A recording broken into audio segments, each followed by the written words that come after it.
ní ọjọ́ Saturday mo drop fídíò kan alhamdulilayi rabbil alamin àwọn èèyàn fídíò yẹn ó go viral dáadáa alhamdulilayi confirmation ti wá wá from horse's mouth látẹnu principal tí wọ́n wà ní ọwọ́ àwọn arábí tí wọ́n gbé wọn kí Ọlọ́run bá jọ kó bá wọn tún sílẹ̀ kí ni principal ọ̀hún sọ kí ni nǹkan tí mo sọ nínú fídíò mi ẹ gbọ́ ọ̀rọ̀ láti ẹnu principal ọ̀hún bismillah. Everyone, please, I have come to make some clarifications. Today makes it the 24th day that we have been in this place, and it seems that some people are making our problems to be complicated already.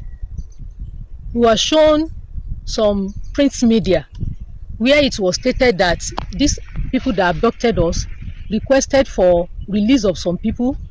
They requested for ₦1 billion. They requested for Sharia to be entrenched in the country. These are not true. They are just trying to create problems for us. We have been here since. We have not been forced to worship in Islamic way. We have been left alone. They have not troubled us concerning that. They are not asking for Sharia law. They are not asking for money. The single thing they are asking for is the release of some of their people. I don't know why they are peddling this rumor to make it complicated for us. Please, we are just begging you, don't play politics with our lives. Nigerians, please help us to circulate this. Let it go viral. They are not asking for Sharia law. It is not true. They are not asking for weapons. They are not. Naam, ẹ ti gbọ́ báyìí.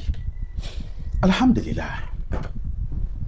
Ṣé rí gbogbo ọ̀tá tí wọ́n bá ní àwọn péjọ, àwọn fẹ́ pa iná ìmọ́lẹ̀ Allah subhanahu wa ta'ala látara kí wọ́n máa kú nǹkan papọ̀ bí wọ́n ṣe máa expose yín rèé. Ẹ wá rí nǹkan tí mo gbé sókè mo ní MS bàbá versus Sheikh VDM náà wà bẹ́ẹ̀. Ṣé rí ọ̀rọ̀ VDM in tó fa ọ̀rọ̀ tiẹ̀ ní wípé lórílẹ̀‐èdè níbi tí ìjọba tí wọ́n bá ti kùnà láti ṣe ẹ̀tọ́ wọn ẹ̀ máa rí èèyàn kan tó máa sọ àwọn nǹkan kan tó lọ gbọ́ lórí YouTube a wá máa sọ gẹ́gẹ́ bí ìgbà wípé Mr. No Or ni òun kí lọ́jọ́ orí VDM fúnra ẹ̀.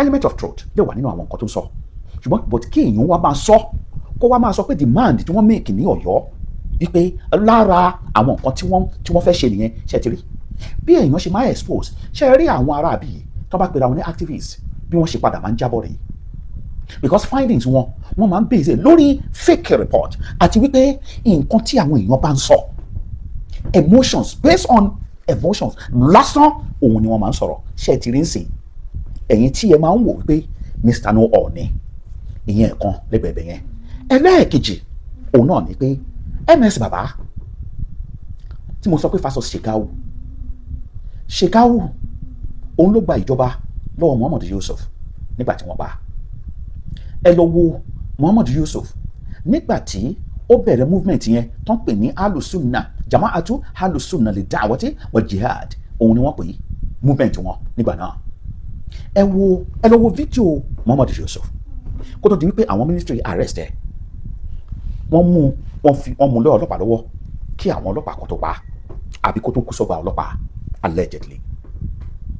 So nígbà tí ọ̀rọ̀ wá rí bẹ́ẹ̀ Sheikh ló wá take charge ṣé ẹ mọ bí Sheikh bó ṣe ń ṣe ṣé ẹ mọ ìpèpè tí Sheikh tó ń pè ṣé ẹ mọ wípé àwọn Netherlands láyé colonial master nígbà tí wọ́n mú ọ̀rọ̀ western education wá ṣé ẹ mọ̀ pé nígbà tí ó dájẹ́ pé ẹ wá kàwé ẹ change orúkọ yín ní àwọn Netherlands nígbà yẹn ni wọ́n fi pe western education ní ilmu boko ni wọ́n pè nígbà yẹn ilmu boko fake education tẹ́ ẹ mú wá tẹ́ ẹ fẹ́ fi gba ẹ̀sìn lọ́wọ́ wa nígbà tí ọ̀rọ̀ Sheikh wá dé àwọn journalists àwọn ni wọ́n fún wọn ní nickname Boko Haram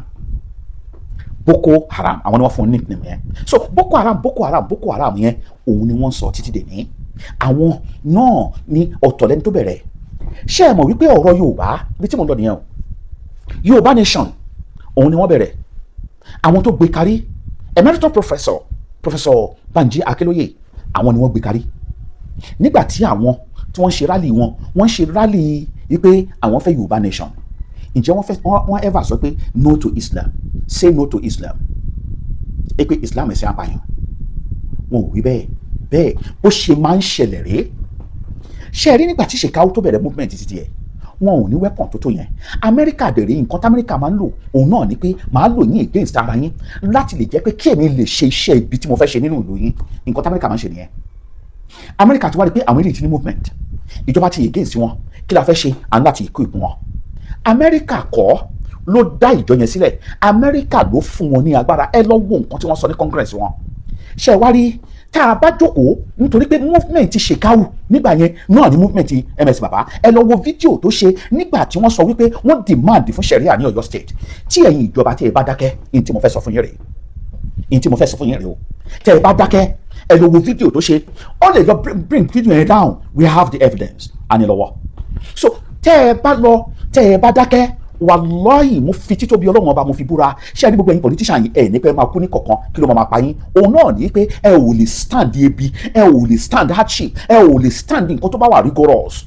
nǹkan tó fà náà nìyẹn tó fi jẹ́ wípé gbogbo yín tẹ̀ ń ṣe òṣèlú ẹ ṣe òṣèlú bíi àwọn bàbá àtàná. òṣèlú olè lẹ́yìn ń ṣe òṣèlú wípé tẹ́ ẹ bá ti sí lórí ìjọba kẹ́ ẹ bá ga tán kẹ́ ẹ cross látòrí ibẹ̀ bọ́ síbì míì. ọjọ́ tẹ́ ẹ bá dàlú ìlú ẹ lè stand ẹ, tẹ́ ẹ bá fix ìlú yìí tí wàhálà ẹ bá dé ẹ lè stand ẹ.